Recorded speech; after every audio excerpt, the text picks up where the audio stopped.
Cuidando de Você. Olá, mais um episódio do canal Cuidando de Você. Na verdade, eu não vou fazer a abertura hoje. Quem vai fazer vai ser a Camila. Pode fazer, Camila. Não acredito que ele passou mesmo. Lógico, tá na gravação ainda. Então, bem-vindo, bem-vinda ao canal Cuidando de Você. Eu, Camila Moreno, junto com o Sérgio Bruni. Estamos aqui hoje trazendo uma convidada muitíssimo especial. O nome dela é Tânia Mujica. A Tânia é palestrante e facilitadora de diálogos, especialista no desenvolvimento da inteligência interpessoal e nas competências que melhoram a comunicação e as relações dentro e fora das organizações. E ela tem uma história de vida maravilhosa. Eu conheci a Tânia há uns 2 anos, por intermédio de um amigo muito querido, o Renan, e me encantei já de cara com ela. E vou pedir para ela se apresentar, contando um pouco quem é a Tânia e um pouquinho dessa história que tanto trouxe pra gente, assim, de aprendizado. Tânia. E se a Tânia Mujica ou Murrica, se ela é da família do presidente do Uruguai, né? E ela falou que diz que sim, ó, estamos de olho em você, hein? A minha mãe disse que sim, eu fico feliz com isso, porque, nossa, o Pepe é uma admiração, sim, né? Então, primeiro eu quero agradecer pelo convite, estou muito feliz, assim, de poder termos esse encontro presencial, né? Sim. Ainda tô com essa saudade. Ainda somos seres humanos, né? Sim, é outra. Exato. O diálogo. O diálogo acontece numa frequência que quanto mais espaço haja para olhar, para o respiro, para a conexão, para o contato, ele se aprofunda, né? E hoje eu trabalho nessa área de comunicação, mas a comunicação, vamos dizer, como se fosse só a parte de fora de uma planta. Tem todo um trabalho interno que acontece debaixo da terra. Tudo que nós vamos a trazer para fora na nossa comunicação, ela vem de todo um processo interno.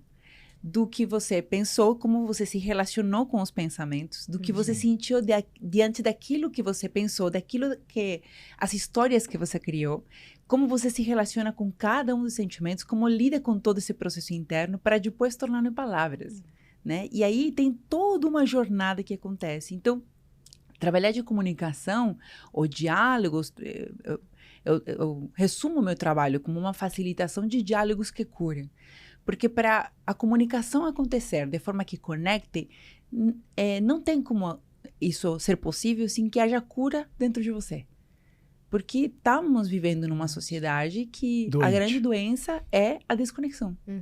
E ela acontece como fractal, né? Primeiro você se desconecta dos seus próprios sentimentos, numa cultura que parece que é ruim sentir, né? Mesmo até nos sentimentos que parecem que seriam legais, como alegria, né? Tendemos a dividir como sentimentos positivos e negativos. E negativos botamos raiva, medo, tristeza, e alegria achamos que é bom. Mas quando vamos no fundo e percebemos como nos incomodamos com pessoas que expressam sua alegria, ao ponto de dizer, não, essa pessoa é fake.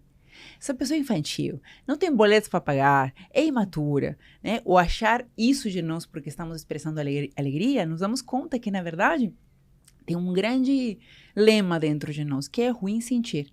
E aí nos desconectamos daquilo que nos torna vivos, né? Aquilo que nos faz pulsar diante da vida. Tem todo um sistema complexo, mega complexo e mega adaptável, que é o sistema sentimental. E que, de repente, diante de toda a beleza do ser humano, que conseguimos admirar, por exemplo, na neurociência. Uau, que lindo como o cérebro humano funciona. E vamos para o sistema circulatório, o muscular, ósseo. Nós admiramos que isso exista dentro de nós. E por algum motivo a gente acha que sentimentos, que o sistema sentimental é o bug do ser humano. Então a gente quer anestesiar, adormecer. Isso sem contar sobre reguladores emocionais que vão fazer com que você cada vez sinta menos. Posso fazer só um convite, então, para quem está nos assistindo e quem está nos escutando? Cria uma conexão agora, nesse momento, com alguma pessoa que você tenha vontade, seja um ente querido, um primo, um irmão, Meu irmão acabou de sofrer um acidente muito sério, né? Então, eu acordei essa noite no hospital, né? Que eu passei lá com ele essa madrugada. E o quão importante a gente vê que são os vínculos e as pessoas que a gente gosta. Então, não manda mensagem. Liga para alguém agora que você gosta com muito carinho e só fala, eu gostaria de te dizer que você é uma pessoa muito especial para mim. Você não vai se arrepender e provavelmente você vai fazer a grande diferença do dia dessa pessoa, se não na semana dela. Pode continuar, desculpa. Não, e veja só, até no episódio que você trouxe, quantos sentimentos estão envolvidos? Sim. Quanto pode ter tristeza em ver o que aconteceu, medo, pensando do que poderia acontecer, ou se não reage rápido, raiva diante dos acontecimentos, ou alegria de saber que está melhor, o que vai melhorando. Os sentimentos, eles expressam quão importante é esse irmão para você. Quanto você está vivo, quanto importa a vida. Uma pessoa que não sente é uma pessoa adormecida. E quando a pessoa está adormecida, está desconectada de si mesma. E aí você começa com a desconexão de você mesmo, e aí é uma fractal. Você se desconecta daquilo que você faz, então depois vira tanto faz o que eu estou fazendo, tanto faz, dá igual. Né? Aí você se conecta das pessoas que estão em volta a você, se desconecta da comunidade na qual você vive. E se conecta com aquele digital influencer que você nunca conheceu na vida. Que adora e mega é fã e acompanha toda a vida e não sabe o que o filho tá sentindo. Que usa 1 milhão de filtros e que é um fake e você fala, nossa, eu amo essa pessoa. Isso, nossa, como eu sigo com uma... Mas como é? Porque a natureza do ser humano é se conectar. Somos seres sociáveis. Exatamente. Então, quando nós não conseguimos ter conexões reais, vem as ilusões de conexão. Inclusive tem um estudo, né? E de novo, a gente vai ser muito repetitivo aqui no canal em várias coisas que a gente vai falar, mas quando a gente fala de estudo de saúde, de sucesso ou felicidade, que é o estudo de Harvard e outros, eles pegam pessoas já no leito, né, em fase terminal, e eles perguntam para as pessoas, vários morreram no meio do caminho, mas no final, a grande maioria, para não dizer 100%, o que é sucesso ou felicidade para você? É ter relações de qualidade. Isso. E aí, no final, tudo aquilo que você quis mostrar, ter, possuir, nada disso fez sentido. Porque a felicidade, ela só é plena quando é compartilhada. Isso. Você não vai ser 100% feliz se você não puder compartilhar essa felicidade ou essa tristeza, ou um momento delicado, ou uma conquista muito importante com uma outra pessoa ou com as pessoas que você gosta. E o mais engraçado é que você pega a sociedade, ou pelo menos a geração. Eu não gosto de colocar conotações nas gerações, porque é muito fácil você falar, essa geração atual é muito mimimi. Se ela é mimimi, é por culpa da geração anterior que cuidou mal delas. Eu acho que tem toda uma responsabilidade, é muito fácil você terceirizar os problemas. Mas a geração dos nossos pais, pelo menos eu posso falar pelo meu, era assim, tá chorando, engole o choro e fica quieto, porque quem manda aqui sou eu. Então, era muito, muito difícil você expor os seus sentimentos. Eu fui criado basicamente por mulheres, então esse lado eu não tinha tanto problema, mas ao meu meio era você não podia expor o que você sentia. Aí a gente veio para essa nova geração que você tem que expor, falar da vulnerabilidade, mas eu vejo que existe uma deturpação muito grande dessa nova geração e das próximas que vão vir, que é essa questão de exponha quem você é, mostre a sua vulnerabilidade, mas cada vez mais as pessoas estão ficando mais mentirosas na internet, não estão expondo quem elas são, elas estão usando mais filtros, e aí exatamente isso que você falou, e elas estão cada vez mais desconectadas. Então assim, mostre quem você é, mostre os seus sentimentos, mostre a sua vulnerabilidade, crie mais conexões, mas eu tô cada vez mais desconectado, cada vez mais longe do meu eu, principalmente, né? Porque eu acredito que se você tá desconectando das pessoas, e normalmente a gente é que nem bicho, a gente anda com aquelas pessoas que fazem mais sentido pra gente, né? Girafa anda com girafa, zebra anda com zebra, e a gente é meio que assim também. A gente tem a nossa tribuzinha. E aí eu vejo que cada vez, se eu tô desconectado mais comigo, ou com essas pessoas, eu tô cada vez mais desconectado comigo, não? Eu acho que o grande pedido de socorro vem dessa conexão quando a gente adoece de alguma forma, né? Porque a gente vai tocando a vida e num piloto automático, maluco, porque essa vida tem que ser prática, tem que trazer resultado. Quanto menos a gente dormir, mais a gente trabalhar melhor, porque quem tá dormindo tá perdendo tempo e a gente entra numa roda viva, só que a conta chega, né? E quando chega, vem geralmente na forma de doença. E até eu queria trazer para a sua história, Tânia, que eu acho muito, muito inspiradora, né? De quando você conta que você chegou no Brasil e um pouco do trabalho que você fazia como estátua viva no centro de São Paulo e como isso foi evoluindo e que isso trouxe para você tanto de impacto positivo quanto também dos efeitos negativos que fizeram você ter outra consciência do seu trabalho e do valor da vida, né? E parabéns, porque precisa ter muita coragem para fazer isso. Ainda mais no mundo cada vez mais julgamento, né? Uhum. Essa pessoa é legal, essa não é porque você faz isso ou você faz aquilo, né? Nossa, eu sou tão grata, porque para mim a arte da estátua viva foi o grande divisor de águas e o grande portal de cura. Então, mesmo que houve, né, bastante julgamento ou discriminação, né, artista de rua, Lógico. nossa, eu comecei a viver os efeitos dessa cura muito rapidamente. Inclusive, um dos primeiros que aconteceu foi no sono. Quando eu cheguei aqui no Brasil, eu cheguei muito doente. Então, algumas pessoas me falam, nossa, como foi você corajosa? Então, a coragem é tudo relativa, né? Diante do que eu vivia lá, do que eu sentia lá, vir aqui com o meu filho, uma mala, R$5, era muito mais fácil do que eu estava vivendo lá. Você estava no Peru. Isso, mas o que eu estava vivendo lá, especialmente, era toda a dor emocional interna. Produto, resultado de muitas dores familiares e que ainda não tinha curado, nem imaginando que poderia existir cura para isso. Então, uma família com muita violência, enfim, muitas histórias envolvidas aí em volta. Um irmão já estava indo por caminhos assim que eu não conseguia ajudá-lo, enfim, tinha muitas consequências já. E na minha família, muita doença também. Então, quando eu saí do meu país, eu só queria ficar longe, o mais longe possível daquilo que eu sentia dentro. E eu achava que se eu fosse longe, eu ficaria longe daquilo que eu estava sentindo, né? Então, o mais longe que eu imaginava que eu podia chegar nesse momento, nessa época, era o Brasil. Que se eu pudesse ter ido para a China, eu teria ido. Perfeito. Então, e ainda mais a sensação de que eu estava indo para um lugar que tinha um outro idioma. Então, dava a sensação ainda que estivesse mais longe. Mas, assim, na minha mala veio todas as minhas dores, todos os meus medos. É aquele primeiro mês que você fala, é tipo terminar um namoro, né? Que você fala, nossa, eu tô indo viajar, você fala, nossa, que delícia. Ai, renovação. Mas aí passa 3 semanas, um mês, e já começa a sonhar de novo com a pessoa, mas daquele frio na barriga, você fala, volto ou não volto. Foi. E eu vim, assim, eu saí do meu país, assim que eu tive a forma de como me virar viajando. Então, quando eu conheci a arte da rua, porque na época em Peru eu dava aula numa faculdade. Eu estava trabalhando na área de turismo e estava tendo um emprego.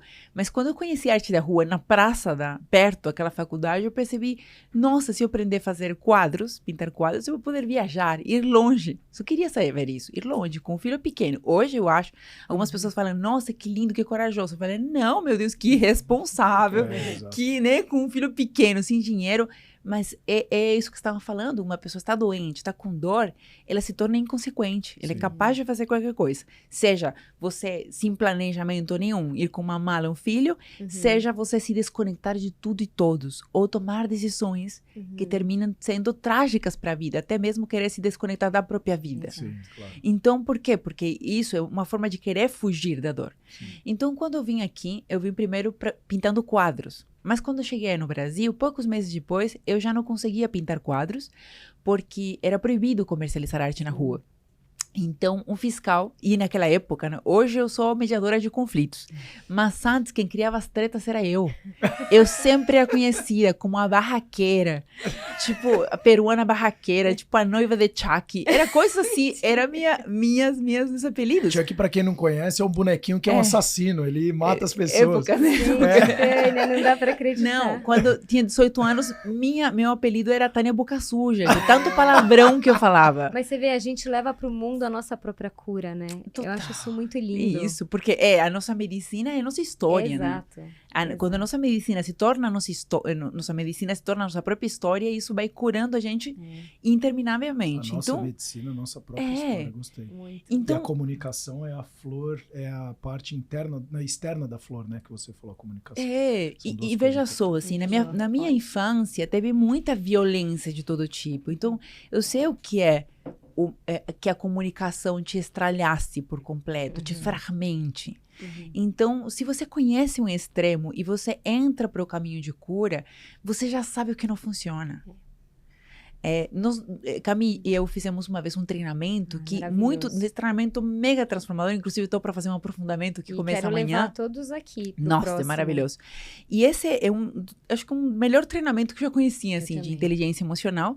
E ele tem uma metodologia muito rica, que é você faz errado de forma consciente as coisas, para você sentir a dor de fazer errado e sentir a dor das consequências disso para você fazer o certo e perceber como que é falar desse jeito e como falar desse jeito, por exemplo. Então, quando alguém torna a sua história, a sua medicina, você já conhece o extremo da dor das consequências de como era isso. Para depois você perceber o caminho, conscientemente, o novo caminho que você decide trilhar. Então, um caminho, assim, um estudo mental jamais se comparará para uma pesquisa empírica de transformação. Não é que uma seja mais válida que a outra, elas são diferentes. Ela carrega a tua própria respiração, carrega a tua história, a tua vida, você se torna a própria medicina, né? E na vivência, acho que a gente fica mais consciente das crenças que a gente não tem consciência, que atuam em nós no dia a dia. Então, nessa ocasião desse treinamento, que era o Expand the Box, para trabalhar as emoções, eles colocavam a gente em situações ou em que você realmente podia sentir muito medo, ou que você podia entrar em contato com o máximo da sua raiva, e fazia você trilhar os dois caminhos. O conhecido do passado, que é o que você geralmente continua atuando, às vezes sem consciência. Isso. E o novo caminho. Aí a gente conseguia sentir a potência do novo caminho. E você não consegue depois voltar para o antigo, depois que você vive o novo, né? Exato. Mas só um parênteses. E um parênteses que super vale a pena, né? Possibility Management, essa é a abordagem toda desse curso. Então, quando não pude mais trabalhar pintando quadros, porque briguei, né? Treta com o fiscal levou todo o meu material, eu fiquei xingando. Aí, de repente, me chamou, né? Você é camelô? E eu falava, não, eu sou artista. Levou todas as minhas coisas e caminhando mais um pouco, estava pensando como me vingar daquele fiscal enquanto eu vi um homem prateado, assim, com movimentos que pareciam sair do conto de fadas, as pessoas colocando moedinhas para eles. Eu, que é isso? Assim, fiquei encantada com essa arte que parecia um elfo, assim, mexia bem vagarosamente, adormecia e acordava cada vez que dava uma moedinha, né, estátua viva, nunca tinha visto.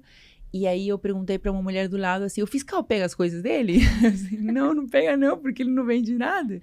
E aí pronto, 2 dias depois, quem estava aí em cima do banquinho era eu, de estátua viva. Olha que interessante, então. Uma situação ruim, aqui a Tânia poderia ter se colocado numa posição extremamente de vítima e falar, pô, como esse país ele é preconceituoso porque eu sou imigrante, aí se coloca numa posição dessa. E ela não olhou com uma outra perspectiva de ver que poderia ter uma oportunidade ainda muito melhor para ela. Então ela olhou ao redor, mesmo dentro de uma situação horrível que estava acontecendo com ela, com uma mão na frente e outra atrás, e tirou todo o material que ela tinha de trabalho, e ela conseguiu olhar uma oportunidade e falou, pô, será que eu não posso fazer isso que essa pessoa também está fazendo? Parabéns para você por ter esse olhar de growth mindset que eu falo, né, de um pensamento de crescimento e não um fixed ali que você fica olhando só fixamente para o problema e não consegue olhar novas oportunidades.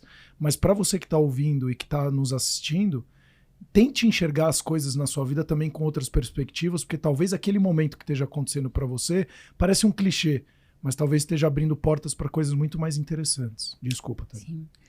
E para mim, o que fica muito claro que ali foi um início assim, de processo de cura, não foi somente por ver a oportunidade no meio da lama, né? A orquídea que podia surgir Sim. no meio da lama, mas foi mais profundo ainda que isso, porque nós vivemos muita violência na infância, mas um dos castigos mais recorrentes que meu pai fazia, especialmente desde que era muito pequena, era me deixar, cada vez que me via fazer arte, ele tinha muito medo de me tornar artista como ele, porque ele tinha toda uma história assim, de ódio com a própria arte, porque ele nunca conseguiu manter a família com a arte. Então não queria me salvar daquilo. Então cada vez que me via fazer arte, ele me botava de castigo, e o castigo mais comum era me deixar em cima de um banquinho, parada no canto da sala, olhando para a parede. E o que você fez? Nossa, eu falei, a pessoa que não, menos queria... Puta treinamento, perfeito para ela ficar parada em pé. Total, a pessoa que menos queria que me tornasse artista, meu pai, foi a que mais me treinou. Sim. E ele queria impedir que eu fizesse aquilo que ele tanto temia. Mas se eu conseguir me manter meu filho e abrir uma infinidade de portas a partir disso. Só que foi a primeira vez que eu olhei para a pessoa que eu mais odiava na minha vida. E eu falei, peraí. O que tá acontecendo? Tipo, como assim? Porque era muito ódio, muito rancor por todas as coisas que tinham acontecido no passado. E que eu podia dizer, eu tenho que agradecer agora? Que tá acontecendo? Para mim, um bug foi. E foi a partir desse então que eu comecei a perceber que as coisas do passado tinham propósito. Não somente as dificuldades de agora, mas as dores, os sofrimentos. Será que tem um propósito isto? Então, quando comecei a trabalhar como estátua viva e comecei a ver o caos assim em volta no 25 de março, e eu percebi que o caos que eu sentia dentro de mim era bem pior. Porque se não fosse pela estátua viva, eu jamais teria ficado em silêncio. Porque mesmo que eu ficasse de boca fechada, eu era totalmente consumida com meus pensamentos. Algo que impacta muito nossa comunicação, né? Mas a parte mais profunda da nossa comunicação é o que se passa. Qual é a trilha sonora que você ouve? E ficando tantas horas no mesmo lugar, como estátua, aí eu conseguia perceber as vozes que eu tanto temia da infância. Você é burra, você não devia ter nascido. Elas se repetiam. E não era mais a voz do meu pai. Não era mais as vozes que eu ouvi. Tinham se tornado minhas vozes. E aí eu achei que eu estava ficando louca. Porque até então, eu não sabia o que era a voz interior, meditação, auto-observação. Não sabia nada disso. Era terapia isso aqui. E aí, já tinha tido um caso na minha família. Tinha um caso na minha família. Eu acho que é isso mesmo, né? Para vir as emoções. A gente tá falando disso e toca em cada um de uma forma. Nossa, meu pai era igualzinho. Eu imaginei, eu falei, nada é por acaso, né? De estarmos os três aqui falando desse tema. Bom, continua, não, vambora. Vambora, que é assim que a gente vai curar, nos curando e curando os outros. E é muito precioso, assim. Há almas, uma vez eu ouvi isso de uma mulher, que há almas que escolhem passar pelo meio da brasa, sabe? Que não é nem karma, não é que tem que pagar uma coisa, mas a dor delas é que se torna adubo para impedir que outras pessoas passem pela dor. Sim. Quando eu comecei a trabalhar como estátua viva e comecei a perceber, essas vozes estão aqui na minha cabeça. Por quê? Porque meu pai já morreu. Por que está aqui na minha cabeça? Como eu tiro? Eu achando que ficando longe, meu pai já tinha falecido. Eu já estava longe do meu país. Por que essas vozes continuavam comigo? Porque tinham se tornado minhas. Aí, quando eu estava nessa estátua viva e vindo aquele caos assim em volta, e eu comecei a observar o que se passava, lembro uma vez que eu senti o vento tocando no meu rosto. É um dia assim de muito calor. E aí eu estava quase passando mal, eu falei, não, já vou dar uma paradinha. E sabe quando vem aquela nuvenzinha que esfria um pouco o ambiente, tão frescorzinho? Aí eu senti, ai, uau, que vento. E aí nesse momento, opa, é a primeira vez que eu senti o vento. Mas o vento sempre esteve aqui. Sim. Onde estava eu quando o vento estava aqui? Eu levei um susto, tipo, e aí a sensação de essa foi meu primeiro despertar. Tipo, tô aqui. E lembro de ter visto ao redor e as pessoas, né, 25 de março, correndo de lá pra cá, com a lista, olhando isso. E aí eu percebi que todas as pessoas tinham uma trilha sonora na cabeça. Era como, todo mundo parece zumbi. O corpo está andando e não está no corpo. E assim estava eu. Eu nunca prestei atenção no vento. Meu corpo estava mexendo, fazendo as coisas, mas eu não estava no meu corpo. Agora eu tô percebendo que eu tô tendo a voz. Quem sou eu, então? Essa voz? E eu não sabia nada de autoconhecimento, de despertar, de meditação, não. Eu jurava que eu tava ficando louca. Até não teria sido o primeiro episódio. Quando tive 16 anos, tive um surto de paranoia, que eu vi vozes.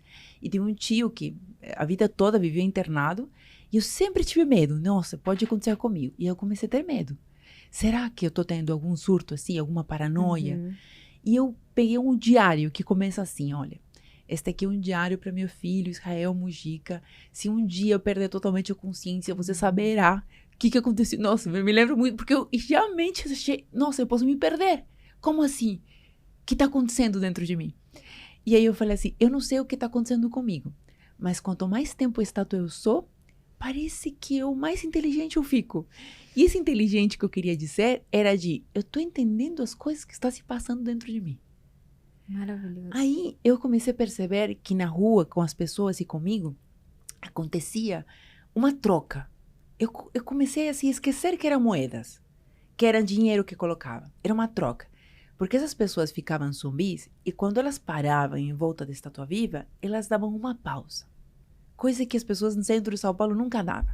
Pra quem não conhece a 25 de março, convido você aí, que é uma loucura. É uma loucura. Imagina um formigueiro, é exatamente Total. isso.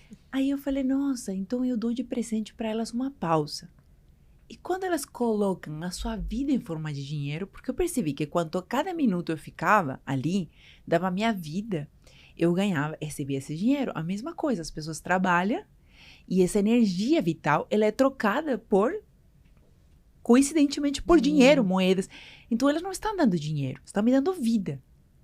Só que interessante, eu dava para elas a pausa e elas me davam um movimento. Porque era quando me colocavam a moedinha, o dinheiro, é que eu passava a me movimentar. Eu falei, acontece uma troca aí. Até então, eu vivia, mesmo que já tinha 23 anos, eu tinha uma atitude de criança. O que é uma atitude de criança no adulto? Que você sente que a vida te deve, que os pais te devem. Então, eu me sentia vítima da minha vida, do meu pai. Queria culpar a todo mundo pelo que aconteceu comigo, com meus irmãos, que meu irmão estava nas drogas, que outro estava assim, assado. É tudo culpa de alguém. Sim. Ou até mesmo achar que a culpa fosse minha. Mas tinha culpados. Então, essa é uma atitude de criança. O adulto, ele sente que não lhe devem nada. E que já tem tudo que precisa. E que se precisa de algo mais, ele vai atrás. Não há mais dívida. Tem responsabilidades e ele age sobre isso. Assume a responsabilidade diante disso. Então, isto é o que tenho. Porque até, veja só, eu posso dizer, meu pai me batia ou dizia aquilo. Mas, ao mesmo tempo, com essa... E não justificando as atitudes dele, não justificam. Mas a ele não me dar o carinho, também me deu muita força, muita coragem, muita garra. Porque eu fui forjada no ferro. E isso faz parte, no fogo. E isso faz parte da criação que eu tive. Não tira o que eu não recebi ou a violência que recebi do meu pai. Isso não justifica. Mas eu também recebi algo em consequência de não ter recebido o outro algo. E você poderia ter pego essa raiva que você sentia do seu pai como uma raiva autodestrutiva de si mesma ou de outras pessoas. Então, usar isso como uma forma de destruição. Ou com uma energia que te move e fala, eu não quero mais viver isso. Não quero que meu filho viva isso. E não quero que as pessoas ao meu entorno. Então, eu faço diferente a partir dessa energia. Total. E essa é a força que nos leva a fazer coisas que vão totalmente fora das fronteiras do que é conhecido dentro da nossa própria constelação familiar, dentro da nossa própria família. É a dor que leva a fazer projetos que não seriam feitos se não tivéssemos sentido a dor que sentimos. Então, são curvas que a vida, bifurcações, que vêm só depois de ter um coração estraçalhado. Estraçalhado é a palavra? Estraçalhado. Estraçalhado, tá certo. Estraçalhado.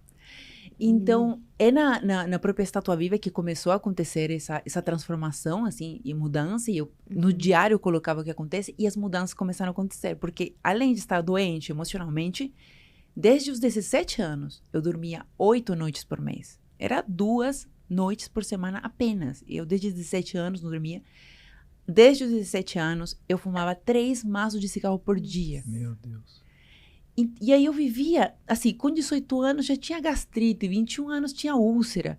E eu estava acostumada a ir para o médico e disser, assim, tantas coisas que o médico sempre dizia, vamos tratar uma coisa de cada vez. Eu achava até coleção, assim, tipo, eu tenho isso, quase com orgulho, assim, que depois de muito tempo que não mais vivo isso, eu vejo algumas pessoas sentindo quase um orgulho de eu tenho isso, quase uma coleção de doenças, como se fosse natural. Sim. Se normalizou isso e não é natural. Como a gente vê hoje, muito essa questão do remédio, né? Do remédio. Remédio para dormir, remédio para depressão. E o jeito como é chamado, né? Remedinho. Vou tomar meu remedinho. Isso. Que é uma forma de torná-lo, aparentemente, mais inocente, inofensivo, né? Mas não é normal. É uma bomba que você está jogando no seu corpo. Exatamente. Então, na Estátua Viva, eu comecei a experienciar isso. Eu lembro uma vez que eu estava mexendo a minha mão, assim, tremendo, e você tem que ficar quietinho, né, como Estátua Viva. Uma criança olhou e falou, tá mexendo a mão, ela não é estátua. Eu fiquei toda nervosa. E aí eu pensei, peraí, minha mão tá mexendo, e eu não conseguia controlar minha mão mexendo. E aí, de repente, eu percebi, eu fiz uma lógica. Fiz assim, minha mão tá mexendo porque eu não estava no meu corpo. Então, quando eu não estou no meu corpo faz o que quer. Então, se eu volto para o meu corpo, eu posso comandar minha mão. E aí eu tive essa visualização de vestir meu corpo, como se estivesse vestindo figurino. Assim, fechei os olhos e vesti meu corpo. E quando eu cheguei nas mãos, a mão não se mexia mais. Eu falei, é isso? eu tenho que vestir meu corpo. Isso sem saber nada de meditação. Depois, a estar de 300 a 500 vezes por dia, agradecendo as pessoas por me darem a vida. Eu não via se era 5 centavos ou se era uma pedra ou uma pilha que estavam colocando ali. Era obrigado por me dar a vida. Isso que eu mentalizava. Isso é tão curador. Quando você sente que a vida te deve, que você é vítima da vida. Estar agradecendo. Dizem, né, que se a gente acorda e você agradece quando acorda, isso já transforma. Imagina 500 vezes por dia. Obrigado por me dar a vida. Obrigado por me dar a vida. Eu, assim, passaram alguns meses e eu estava me transformando por completo. Eu percebia que se eu tinha vontade de fumar, eu podia voltar no meu corpo, fazer a respiração da estátua, que era o fôlego de vida. E eu não precisava fumar. Fumava menos, ou pegava um cigarro, fumava uma pitada de cigarro, e depois 2, eu falava a respiração da estátua.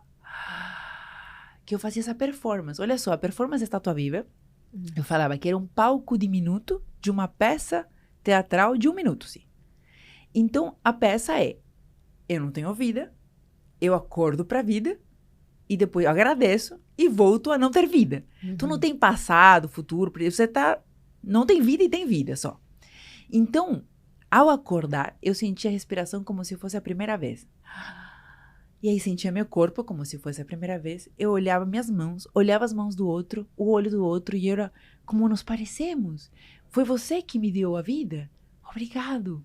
Tipo, isso, 500 vezes por dia.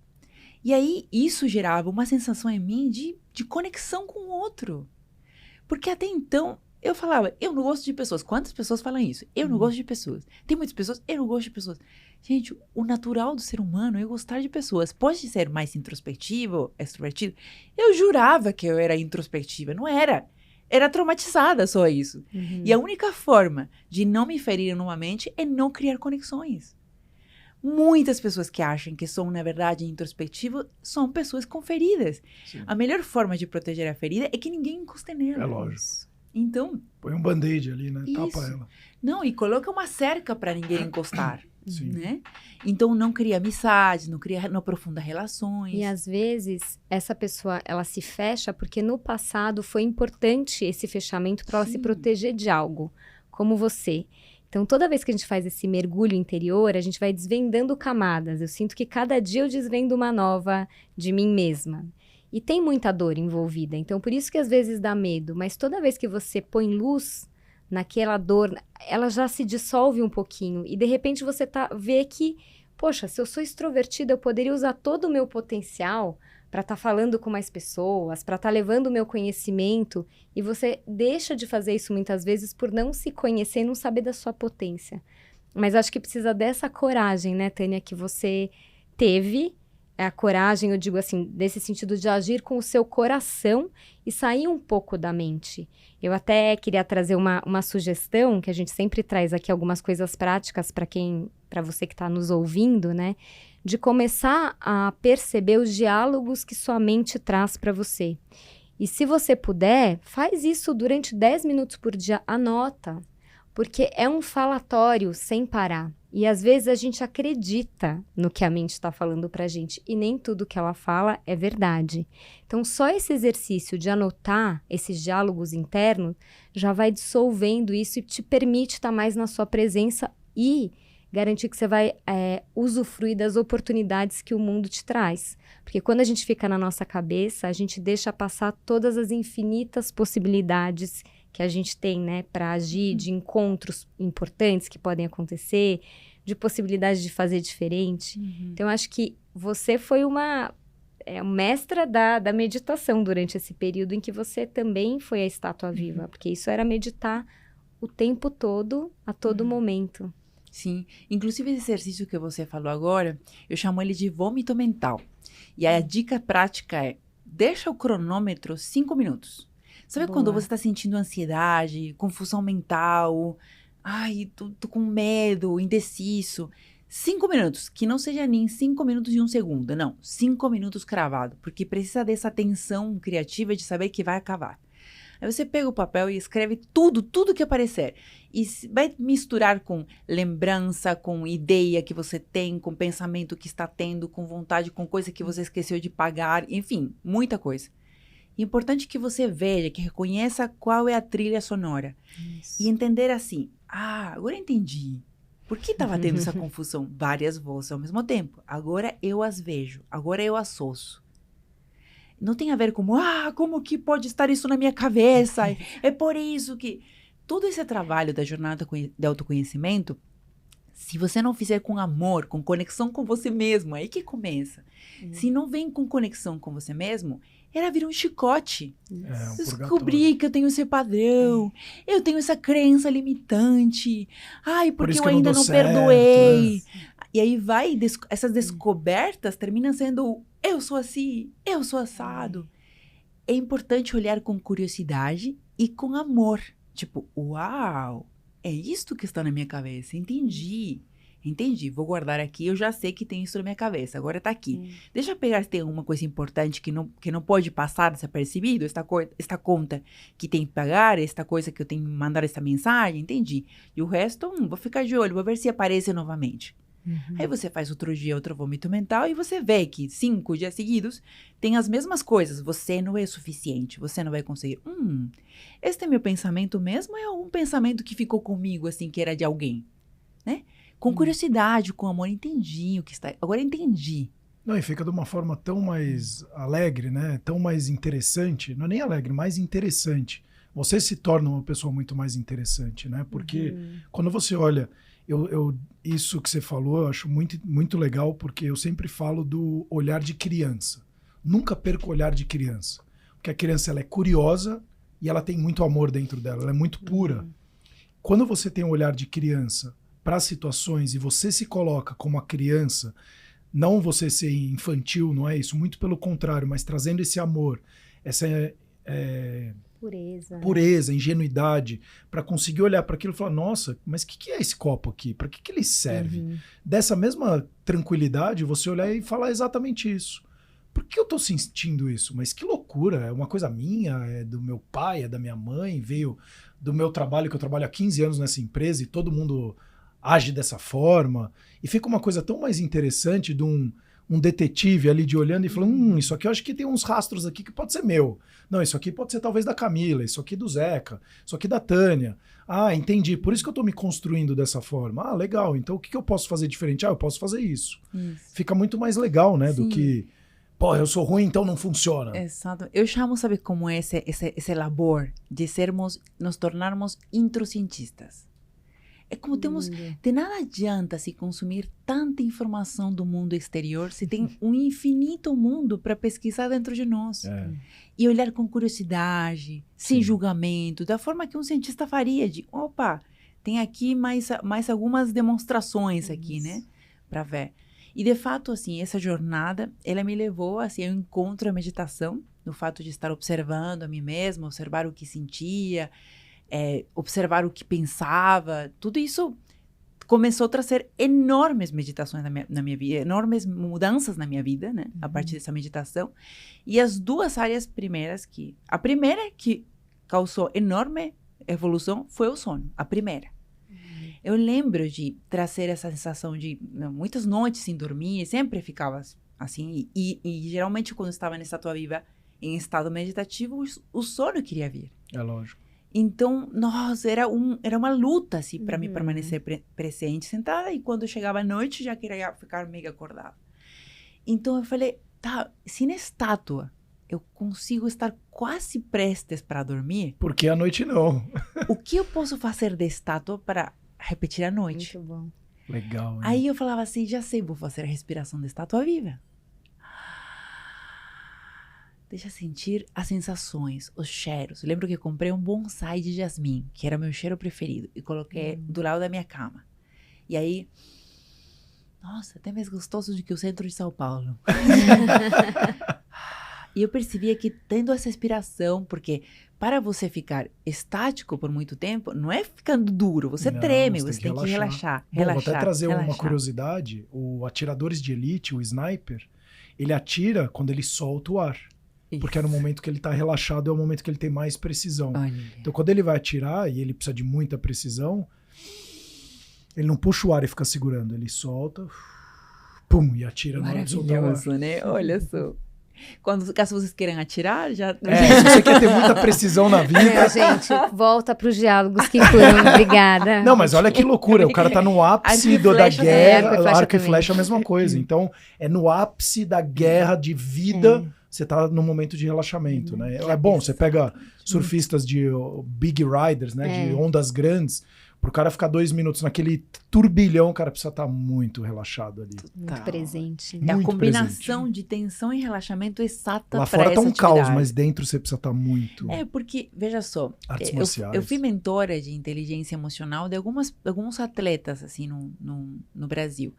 E para um nível, você já foi um atleta profissional. Sim. Quando você chega num nível, assim, alto nível de performance, todos treinam 5 ou 6 horas por dia. tem. Todos têm É o 20 lado mental coaches. que vai fazer a diferença. Exatamente. É É, só isso que o faz a lado diferença. mental que vai fazer. É a respiração que É nesse isso. momento houve. O pequeno pensamento que deixou entrar daquele vômito mental que entrou naquele Isso. momento, sabe? É isso que faz a diferença. Então foi a meditação. Assim que eu soube que aquilo que eu estava fazendo era meditação, foi um Hare Krishna que me falou. Quando Olha. eu fiz uma pausa, ele falou assim, nossa, eu percebi o seu estado profundo de meditação alguns quarteirões atrás, e você percebeu que todas as pessoas que ficam em roda na sua volta, elas entram em estado meditativo? E eu, hã? Tipo, até então eu achava, naquela época, não era tão comum como hoje a meditação, eu achava que a meditação era refletir, né? Vamos Isso. meditar em algo, né?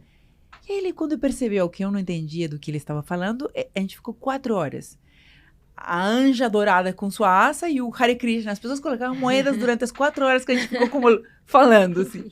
E ele me explicou o que era meditação. Nossa, assim que eu soube, 2 semanas depois, eu fiz um vídeo que ele está no YouTube, chama-se A Arte de Meditar em Qualquer Lugar. Assim que eu soube, ele falou pra mim, isso é a arte de meditar em qualquer lugar. Eu pode procurar no YouTube, e isso foi um marco enorme. Eu tava tão feliz de que tinha... De saber de que aquilo que ele me diz, que era geralmente praticado numa salinha branca e com todo um ritual, podia ser no centro de São Paulo. Então, gravei esse vídeo. E esse vídeo terminou me levando às primeiras palestras. Eu lembro que a primeira palestra que eu fui fazer era para ser um workshop, assim, de 2 horas para 50 pessoas. Em Toledo. É uma outra cidade, Sim, né? Em Toledo. E aí, o pessoal, ia ser uma comemoração de, sei lá, 10 anos de um instituto de massagem, uma coisa assim. Aí eles avisaram na rádio. E tinham 600 pessoas que se inscreveram. Aí mudaram para outro local. Esse é o meu primeiro momento para falar sobre meditação, foi nesse grupo de 600 pessoas. E foi um marco para mim. Foi tão lindo perceber de que havia cada metáfora da estátua viva podia ser levada para aplicação de tudo. E aí eu fiz vários cursos para meditação aplicada à síndrome de pânico, a parar de fumar, a melhorar o sono, a melhorar, porque minha jornada de autoconhecimento começou assim, primeiro com as mudanças no meu corpo, né? O básico, alimentação, meditação, alimentação meditativa. Então, tudo isso... Que eles falam muito de mindful eating. Claro, né? isso. Então, as mesmas premissas. Veste o teu corpo, né? Sente tudo como se fosse a primeira vez, né? Estátua que não tem passado, não tem futuro, tem agora. Gratidão nesse momento que você está experienciando a vida. E essas premissas, elas se aplicavam a tudo. Então, para mim, isso começou a transformar os pilares principais da vida, né? Alimentação, a minha relação com o corpo, o sono. E aí começou, a partir dessa tríade, que é a base que nos sustenta em pé, saudáveis, que a minha jornada de autoconhecimento se aprofundou. A cura de dores mais profundas, de revisitar o passado com amor e fazendo as pazes com a vida, né, assim, para depois me conectar com meus sentimentos, tudo isso, ela começou primeiro com essas coisas básicas. Porque, por exemplo, uma pessoa que não dorme, ela pode fazer todos os cursos de inteligência emocional. Se ela não faz o básico, como é que ela vai fazer coisas um pouco mais complexas, né? Tânia, e a gente vai ter que fechar logo mais, Como mas assim? marcaremos outros. Tá. Vamos marcar.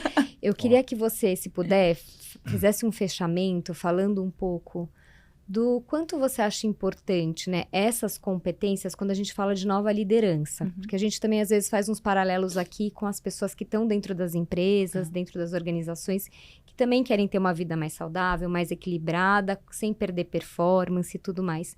Então, quando você fala de liderança viva, o que você quer dizer com isso? Porque são competências que ChatGPT não pode substituir, inteligência artificial, são muito humanas. Então, se você pudesse fechar falando um pouco desse contexto, por favor. Sim. Por muito tempo, nós temos nos condicionado, sido condicionados, não temos sido condicionados e temos condicionado, assim, um sistema social que lembra mais uma máquina, né? Dinâmicas mecanicistas, nas quais dentro da escola acontecia, dentro das empresas também, na qual as pessoas são vistas como peças, que se não estão entregando resultados, então está uma coisa errada, você substitui, descarta, chama outra do mercado. E até mesmo a liderança é considerada uma peça. Esse líder que está no comando e controle, movido muito pelos medos, né? Porque o que é querer controlar as coisas? É medo. Você quer controlar porque quer que as coisas dê certo. Muitas vezes se fala sobre liderança como, aquele comando, controle, aquele líder. É uma pessoa com medo. Por quê? Porque ele também é uma peça que pode ser substituída. Não gosta de receber más notícias, porque também pega para ele. Então, as pessoas, o time o teme, entende? Porque ele sabe que se vier más notícias, também cai em cima dele. Então, diante disso, vai se cascateando esses padrões comportamentais. Então, para entender o que é uma organização viva e líderes, né, uma liderança viva, é preciso entender e reconhecer como nós temos vivido por muito tempo empresas mecanicistas, né, escola mecanicista, empresa mecanicista, na qual, né, se é ruim, descarta, né, e se possível, deixa marca ali de que ele está avaria, está estragado, né? Então, deixa na escola, deixa a livreta ficar com vermelho, que repetiu, ou não dando recomendações no trabalho, enfim, fechando portas. Então, por muito tempo até funcionou, porque nós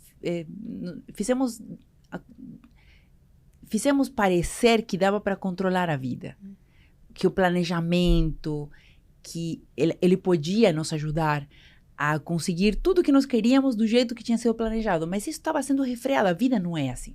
A vida não é assim. Mas muito tempo nós criamos bolhas com as empresas de forma que sejam mecanicistas. Mas com todas as mudanças que estão acontecendo atualmente, a vida, tal e como ela é, né, complexa, instável, todas as características de uma vida pulsante, exatamente, é irrefreável. Isso já ficou mais do que evidente. Já se falava muito isso antes da quarentena. Na quarentena já ficou assim, tipo, não tem mais como negar isso. Então, diante disso, as empresas, não é porque a maioria das empresas não é nem, queremos fazer uma transição porque queremos que ser uma empresa mais viva, acolher a complexidade que aí nós... Não tem mais outra saída. As empresas estão falindo por não serem adaptáveis, por não navegarem na complexidade. Só que, veja só, quem hoje está liderando essas empresas são aquelas que se formaram nas empresas mecanicistas. Sim. Então, não adianta você dizer para as pessoas, colaborem, sendo que na escola, se você queria colaborar com seu coleguinha, era punido. Na prova, isso era muito punido. Não tinha, tipo, ajuda o colega. Não é porque colabora, ou faz só um treinamento de inteligência emocional para você expressar seus sentimentos, sendo que, por muito tempo, quem assumia o papel de liderança era uma pessoa que não expressava sentimentos, porque era visto como uma fraqueza. Essa pessoa é muito emocional. Sim. Não pode, tem que separar os sentimentos fora da empresa. Então, só que... Tipo, separa corpo e mente, né? Exato. Não, e todo o sistema emocional, só que veja só, o nosso sistema sentimental, ele é um sistema extremamente complexo, adaptativo, instável. Tudo ele é o próprio sistema complexo que precisa se tornar as próprias empresas. Então, ele nos se torna bússola para as decisões que nós podemos tomar. Eles não são inimigos e também não são algo que precisamos aprender a gerir, porque é nesse passo que a maioria das empresas está. Tá bom, a gente agora deixa você sentir, porque percebemos que você com burnout não é muito útil na empresa. É isso, as pessoas estão doentes e grandes líderes estão deixando os seus cargos para vender kombucha. Isso é, tipo, chega, a grande renúncia.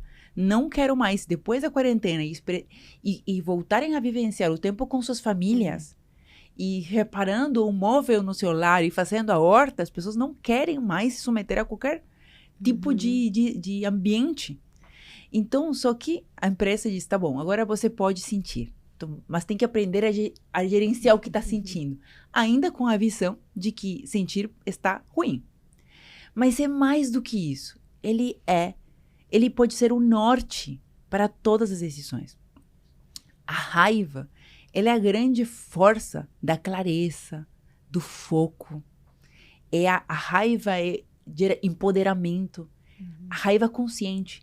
Os sentimentos conscientes, eles não se tornam mais algo que atrapalha. Eles se tornam superpoderes. E a cura de nossa relação com esses sentimentos é que permite que se tornem superpoderes. Veja só, você foi atleta. Você vê uma atleta, por exemplo, de corrida. Cara de que tem nesse momento? De tristeza, de medo, de pânico, raiva, de alegria. Né? É raiva. Só que é um tipo de raiva diferente, não é? É aquela muito compenetrada. É que nem um leão quando ele vai pegar caça, assim. Você olha o olhar, é muito compenetrado para aquilo lá na frente. Não tira o foco e é ali... exato. Mesmo. Fecha um túnel na cara dele. Tanto que você pode ver no rosto. É raiva. E essa raiva é uma porcentagem de raiva consciente muito bem utilizada pelo atleta. Essa mesma raiva, ela pode ser usada por um líder. Só que dentro do ambiente esportivo, a raiva e essa sensação, vai! É bem visto. O coach, ele é bem visto. Ele é acolhido. Vai! Não é? Dessa maneira? Isso mesmo. E você sente uma vez treinei com como assim, um preparador de forças especiais. Sim. Eu senti uma máquina de guerra. Eu me sentia tão empoderada. Tipo, show me what you got, one more, come on, Tânia, come on. Sim, ele xingava com raiva e... Eu preciso fazer essas aulas, gente. Eu vou entrar, vou entrar numa dessas. É maravilhoso. É maravilhoso. E você sente, sabe, que força, que você conseguir ir além. Não, é verdade. E isso é que? Raiva consciente. É isso. Legal isso, hein? Medo consciente. Vamos Seus pensar... sentimentos com consciência te trazem superpoderes. Veja só, você desligou todas as luzes de casa, você tá prestes para dormir, de repente você ouve um barulho, como se estivesse abrindo uma porta. Você faz o quê? Peraí, tá vendo? Começa a amplificar. A audição. Isso. Você tá tudo escuro, Alerta. você abre o olho... Não, e ele você começa a enxergar, ver... exato. Isso eu falo pra minha filha, ela tem 4 anos, eu falo, filha, não, papai, tá tudo apagado. Eu falei, calma, dá uns 10 segundinhos, você já vai começar a enxergar coisas que você não enxergava. Olha como sua audição vai ficar mais forte. Olha como sua visão vai começar, sua pupila vai explodir, porque ela precisa trazer foco pro negócio. Aí ela olha e fala, nossa, papai, já tô começando a enxergar umas coisas. Eu falei, então, tá vendo? E muito provável que você fale à sua filha isso, ainda com este tom. Olha, filha. Ah, sim, é. Não é assim, nesse tom no escurinho. Olha aí, você vai conseguir. Percebe que esse é o tom do medo consciente? Muito. Como quando contamos uma história. Não falamos, olha, filha, você vai ver, olha, a pupila. Não é com a raiva. Ouvimos um barulho, quem é que tá aí, que agora eu vou lá. Se proteja, hein? Já esteja preparado quando eu chegar até você. É um medo consciente. Verdade. Olha, é super poder. Muito. O poder de receber feedbacks rapidamente. A gente equilibra, não faz som. Se você leva uma bandeja das taças de cristais da minha bisavó até a mesa de jantar, você não vai fazer com raiva isso. Não. Você fica com medo. Opa. E se pingar um pouquinho pro lado direito, você rapidamente... Medo, a gente... Para inovar, você precisa de medo inconsciente, de medo consciente. Por quê? Porque você está navegando por ambientes desconhecidos. Precisa fazer experimentos pequenos, validar e para poder seguir à frente, porque é novo. Para inovar, Vai com medo mesmo. De MVP, já falando de tudo, claro. De pivotar, já tá falando de tudo. Exatamente. Vai com medo mesmo, quando falam, né? Vai com medo mesmo. Estão querendo dizer, vai sem medo. Só que sem medo, você se torna imprudente. Isso, irresponsável. Irresponsável. Vai com tudo e se der certo, ótimo. Mas se não der. Quando você vai com medo, não, que medo paralisa, faz fugir, faz lutar. Isso é o medo inconsciente. Quando você não é maestro do seu medo. Quando você não usa seu medo conscientemente, isso acontece. Mas o medo consciente, você não para. Você anda devagar. Putz, então, olha que interessante. Você que está assistindo e vendo aqui, se você tem medo, seja para começar a fazer uma academia, porque o que os outros vão achar de você, é interessante isso. Porque, nossa, eu tô mais gordo, ou eu tô assim, assado, e eu não vou na academia, porque o que vão achar? Vão ficar me olhando. Então, olha que ensinamento, que sabedoria que você trouxe aqui, Tânia. Se você tá com medo de fazer qualquer mudança na sua vida, seja para trocar um emprego, para emagrecer, para começar uma atividade física, para dar a primeira volta no quarteirão, seja lá o que você queira fazer, para algo que vá trazer mais valor para sua vida, utilize isso aqui que a Tânia trouxe. Acho que é uma aula, assim, né, para a gente poder aplicar isso. Você usar os seus sentimentos conscientemente, que eles se tornam grandes superpoderes. Um exemplo claro de como a raiva pode ajudar até para fazer atividade física. Olha só, quem já não pagou academia e terminou não indo, Sim. né? Ainda, não, é que plano de 6 meses dá desconto, e aí você termina só indo um mês. Sabe o que faltou? Raiva. Te demonstro agora. Imaginando que eu estou 1 ano sem fazer atividade física. Aí eu falo assim, ai, poxa, eu tô sedentária. Seria bom, né, fazer atividade física, eu acho que seria bom. Mas eu já parei anteriormente a academia, será que eu chamo alguém para ir comigo? Ah, deixa eu colocar num post-it e colocar aqui na parede para depois me lembrar. Se eu coloco 10% de raiva, eu digo assim, chega, tô 1 ano dizendo que eu vou treinar e não treino. Eu me importo com o meu corpo, eu me importo com a minha saúde. Eu não vou esperar nada, não. Eu vou hoje mesmo. Imagina se tivesse 30% de raiva, porque você tanto nem se demonstra, contou você vai pegar o microfone, vai quebrar aqui, vai sair correndo aqui e dar uma volta no quarteirão. Quanto mais a raiva, não é uma atuação sobre... Sim. É se conectar com a raiva que você pode sentir diante do que está acontecendo. Então, se há muito tempo você se fez promessas a você mesmo e não cumpriu, sinta raiva por você ter perdido a confiança em você mesmo. E use essa raiva para dizer, chega, acabou. Imagina isso como... Boa dica para lidar com procrastinação. Total. Usar a nossa raiva consciente. Nossa, Raiva consciente. muito bom. Ai, por mim, eu ficaria aqui eu mês sem parar, fazendo intervalos pra gente dormir bem, e se alimentar bem e fazer um exercício apenas. Tânia, obrigada. A gente tem que encerrar, porque você também tem horário. A Tânia tá indo pegar um voo agora. Mas marcaremos outras vezes. Com certeza. Muito legal. Perfeito. Muito obrigada. Aonde as pessoas podem te encontrar? No Instagram tem tania.mujica. Também tem... M-U-J-I-C-K. C-A. C-A, desculpa. C-K, perdão. Também tem o YouTube, Tânia Mujica. Legal. E o podcast também, Mujicast. Que meu podcast é mais simples, né? Eu tô gravando só com áudio. Que bacana, que legal. Ótimo. Putz, parabéns. E você agora, mas você tá indo pra onde agora? Não, agora eu vou deixar a minha prima no aeroporto, em Guarulhos. Perfeito. E daí eu volto pra fazer mais um treinamento daquele do Possibility Management. Que legal. Amanhã é o treinamento. Mas eu tenho que deixar ela que não fala ainda, não se orienta ainda muito. Perfeito. Muito obrigado. Obrigada, Tânia. Aqui você pode encerrar, cara. Muitíssimo obrigado. Espero que você tenha gostado desse podcast. Aproveite as dicas que a Tânia trouxe para colocar em prática essa questão da emoção consciente, né? Que isso vai poder ajudar muito você na sua vida como um todo. Muito obrigada, Serginho. Muito obrigada, Tânia. Obrigada, e até o próximo Sérgio. podcast.